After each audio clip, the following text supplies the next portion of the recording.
Hey, what's up, y'all? This Mario. Want to follow up since the last time I was interviewed. Had a few things happen. Number one being I was hospitalized. Uh, so uh, I was getting high. I went out, and when I came back to, for some reason, my breathing was kind of shallow, and my chest was hurting. So I knew it was something that wasn't gonna just go away. So I called the ambulance, was took to the hospital, X-rayed, and was informed that my left lung had collapsed. Right now, to this day, I still don't know how the hell that happened. They kept on asking me, had I been involved in a fight or a car accident, and the answer to that is no. So the only thing I can think of is maybe I injured myself at some point while I was getting high. I don't know, but I had blood and fluid in my lung, so they had to insert tubes to drain all the blood and fluid out. After they did that, my lung inflated. Um, I spent 18 days in the hospital and was released. Uh, I do feel a lot better than I did before I went to the hospital. Still got a little healing to do. Not at full capacity, but uh, I'm getting there. Uh, Also, another thing, while I was in there, I was able to kick the fentanyl. And I mean, I'm not gonna sit up here and lie and say I've been totally clean since I've been out, but I am on Suboxone, and I haven't been using. I probably used like twice since I've been out, and that was the only reason because I had run out of Suboxone. But I got some more now, so I'm cool.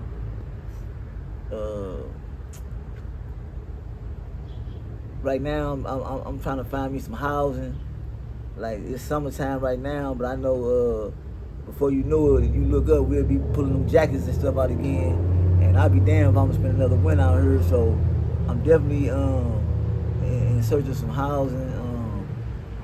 Like, I just want to get back on track. I know having a stable environment is like probably number one when it comes to like being able to get your life back on track. Cause stability, you got some stability around you, it make everything a lot easier. So I'm trying to get me some housing. Then after I get some housing, go from there, some employment. I don't know, maybe I might have to get the employment first. Who knows? I mean, I just have to see how it goes. I mean, like, ain't no blueprint to this thing. Just get out there and do what you can when you can do it, and pray for the best. You know what I'm saying? I know one thing: as long as I'm doing something that's beneficial and something that's positive, I'm pretty sure everything will work out. Before we started the interview, I was telling the brother about what the location where we filming at, this alley right here off of Grand, between Grand and Peck. Like on the opposite side of this alley, I had an incident when the motel down here was open. I was high off fentanyl.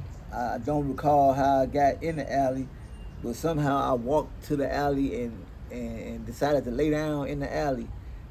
Uh, well, I was awoken by a tire going over my head. Uh, Went over my head, my shoulder, got my leg. Luckily, I didn't suffer any injuries, no broken bones, no fractures, and nothing like that. I just had some abrasions. It was a scary ordeal because never would I thought that I would be getting woke up by a damn tire over my head. Like, that was some scary shit. Like, to be trapped up under a car, and I thank God that it was a small car. It was like a smaller size hatchback. But had it been something big like a F-150 or a Silverado or Ram 1500, man, who knows, man, that thing could have crushed my head. or anything. You know what I'm saying? So I definitely thank God for seeing me through that one. I also was talking to this brother, asking him, was telling him that incidents like that, like a lot of people want to know why a person could go through something like that and then still be out here doing what they doing in the streets, getting high and stuff like that. And I really don't have an answer for that. Like, I don't think it's like no particular incident that might make a person change. Like, for example, like people go to prison all the time. That suffer from drug addiction, and they're released, and some of them come home, and the first day they home, they get high, and people like, that's a damn shame. That boy just did 2 years, 3 years, 10 years in prison, and he out, he getting high already. And the only thing I can say about that is he probably getting high already because it never was in his mind to stop getting high anyway. He was put in a position to where he was removed from the drugs. He probably spent this whole time in prison thinking about getting high. So, of course, when he was given the opportunity to get high, he did just that. So, like going to prison or having a particular incident happen don't mean that that's gonna change the person's life. It just means like it's just a continuation or another page in the same chapter. Like I think only thing that's gonna bring about a change in a person when it comes to getting high is a person gotta just be totally dissatisfied. Like if a person still finding something about this life to be content with, and they gonna keep on doing it. Like it's complex, man. It ain't. I definitely don't have the answers. Like I'm struggling right now, man. Like I wish they came out with some type of pill that you could take, and it just remove all desire for drugs out of your mind. Like kind of far fetched, but shit, like for those that lack the willpower to do it themselves, like I don't know, it might be a good a good thing to look into or something to try, like, cause I don't know, it's getting tiring, man. Like, and then like my health, I still ain't 100%. Like I just want to be able to go somewhere, man, and rest and recuperate, and just get my life back on track. I definitely don't want to have to go back to prison to do it. So I'm gonna have to find some type of way to do it while I'm out here. I'm gonna have to find a way to surround myself around some people that can help me. Cause right now I'm just surrounded by people that, you know what I'm saying, basically just enable me. Not to say that they're responsible for my actions, but at the same time, like I need to be around some people that's smarter than me, or that's, you know what I'm saying, a better position than me to help me find my way. Cause right now I'm lost like a motherfucker. Like, and shit. Hey man, thinking back from the last interview we had, a question that I wanted to ask but I wasn't able to because we got so sidetracked. How does one go from hustling to, okay, I'm testing the drugs to test to see if they potent or not, just to test, to slowly getting kind of dependent on the drugs, then the point where I'm kind of not hustling, or I'm hustling to support my habit, to now I'm not hustling at all, I'm just trying to support my habit. Hey man, how does that transition take place, man, for people out there who think that it can't happen to them, these young guys out here who, you know, flirting with these streets and playing with these streets, man, how does that metamorphosis take place? Yeah, I think. And are you conscious of it while it's happening, or does it just happen at a slow pace, or does it grab you quickly? Man, how does that go? For some quicker, for some not so quick. but I think it's all the same principles or the same type of thinking that's taking place. It may be unconsciously. One thing about drugs is they got a way of, without you even doing it, they got a way of prioritizing themselves in your life, to where like it may be other things that you felt was important, or other things that you felt was, you know what I'm saying, held more weight or more value in your life. But when you start messing with them drugs, they have a way of taking precedent over everything else that you got going on. You start finding yourself like not caring as much about shit that you used to really care about. So how that transition take place? You used to hustle because you like to keep money in your pocket and nice cars and everything. Well, when you realize that you can make it without a nice car, as long as you got some drugs, then they'll go to nice car. It's not important no more. Tomorrow everything comes secondary. Your children, your wife, your family, like the drugs become number one. So now like you ain't hustling for just the money no more. Now you hustling.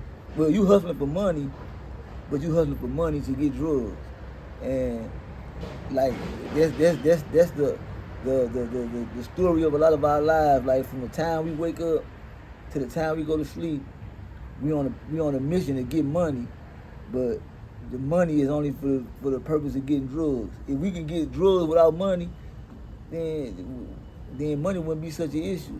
But unfortunately, you need money to get drugs. So yeah, but the drugs is definitely the priority, and that's why, you know what I'm saying, like you find yourself like people that usually get money, like you see them, like you ain't seen them in a while, and you run into them, like they like ain't nothing like how they used to be. You know what I'm saying? That's because their priorities have changed. They used to like to dress nice and ride clean and you know what I'm saying. They conversation ain't even the same no more. You know what I'm saying? They used to like to talk that big money talk. Now the only conversation they have is who got the fire dope? What the fire dope at? You know what I'm saying? So yeah, that's how I seen the transition take place. Just mentally, a person's priorities change. Like, How does it feel to be off the fentanyl? I feel good. I still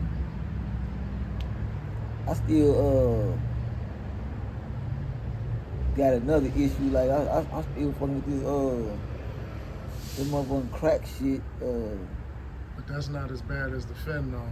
Yeah, It's basically trading the lesser evils, man, at this point, because it's like damn near like your body's so dependent on something, but it's like that fentanyl is a whole nother monster. Yeah, it definitely is. But the thing is, with the cocaine shit, like it had you wired up, or what they call geeked up and shit. So a lot of people like to have something to bring them down. For some people it's alcohol, some people it's marijuana. Mine was fentanyl.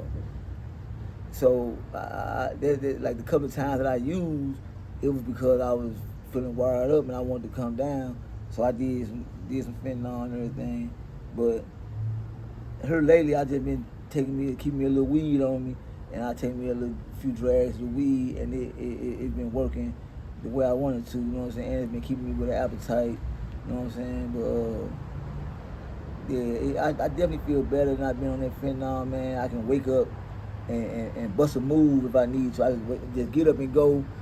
I ain't got to worry about getting myself together. I got to get my body right and all that shit, because that withdrawal shit ain't nothing to play with, man. It's a whole other beast right there. Like, How long do it take you to kick that fentanyl, man? Like realistically speaking. The worst part of it maybe like a week. And what I mean by the worst part of it, that's the throwing up and the shitting and you know what I'm saying, just the overall just feeling just terrible. You're gonna do that for a week. For some less. It all depends. Like if you was a person that was injecting it, you might have a week. If for a person that was snorting it, it might be about 3-4 days. But then once you get past that stage, then it's just the feeling fatigue. Like I don't know if you ever been like sleepy, like tired as hell, but can't go to sleep. Like sleep deprivation, where you man, tomorrow you just your body's so tired and you just feeling so weak, man, to where you just want to lay down and go to sleep, but no sleep is coming. And if you do doze off, it's not gonna be fulfilling. You're not even gonna realize you've been asleep. It's gonna take you about a good 30 to 40 days for your sleep pattern to return to where you can lay down, go to sleep, and wake up feeling like rested, like you can wake up and yawn and feel like you actually been asleep. To me, that's the worst part of it, because that's the part of it that probably lead a lot of people back to use it, because you still going through the withdrawals, but at the same time you're not quite over them, and you just want to go to sleep, like get you some rest. You know what I'm saying? And you can't. So some people find themselves like they might not fuck with no fentanyl, but they might know somebody that got some oxys or some perks or some hydrocodones or something like that, and take one of them or something like that, just so they can get some sleep. But the thing is, that's just gonna put you in a position where you like starting over, or you prolonging the inevitable. Like only way you gonna get through it, man, you gotta just go through it. Cold turkey. Even with the Suboxys and shit like that, like it's a withdrawal to them. Like they put you on the Suboxys, and they supposed to gradually wean you off of them. But after they gradually wean you off of them, it's still like a withdrawal to them. Like not nowhere near the fentanyl shit, but you still gonna have to goddamn be on your own, get your sleep pattern back and all that, man. So like I didn't have to go to prison before in cold turkey, and man, when I say that shit right there, like, cause they don't give you nothing. Like they might give you some generic ass ibuprofens and that's it. Like they ain't giving you shit. You just gonna have to go through it. But after you go through it, you know what I'm saying, you're gonna feel a lot better. Like it's not a place where I really like going through withdrawals, because I don't like feeling vulnerable like that. Like you be so weak and fatigued. Like You couldn't swat a fly off your ass. yeah, like if somebody was to try to attack you, you know what I'm saying? Like shit, hope you can put up a good defense. But luckily I ain't never had to go through nothing like that. But shit, man. Like when I was in the hospital, I had when I went to the hospital, I had a couple of pills on me. So when I got to the hospital, I called myself tucking them. You know what I'm saying? But somewhere between them like taking me to X-ray or whatever they was doing, and me steady dozing off and waking up, waking up, I went to like check on the pills, and they wasn't there. Oh man, you talking about I went into panic mode. Shit, every beeper in that motherfucker was going on with that beep, beep, beep, beep, beep, beep. The nurses come up in there, Mr. Thomas, are you? I'm like, yeah, I was just trying to stretch my legs, but I was really looking for them pills. But and I thought about it afterwards, like shit, even if I would have had the pills, if I would have did them, what that was gonna do? I was gonna be right back where I started at. It was only gonna prolong the inevitable. I was still gonna have to go through withdrawals and all that shit. So I just told the people like, hey, I'm gonna be going through withdrawals, and that's here they gonna give me some. They said they call them comfort meds, and I said whatever the fuck they gave me, man, shit, it worked, because I don't remember feeling none of the like withdrawals. Like I slept, you know what I'm saying?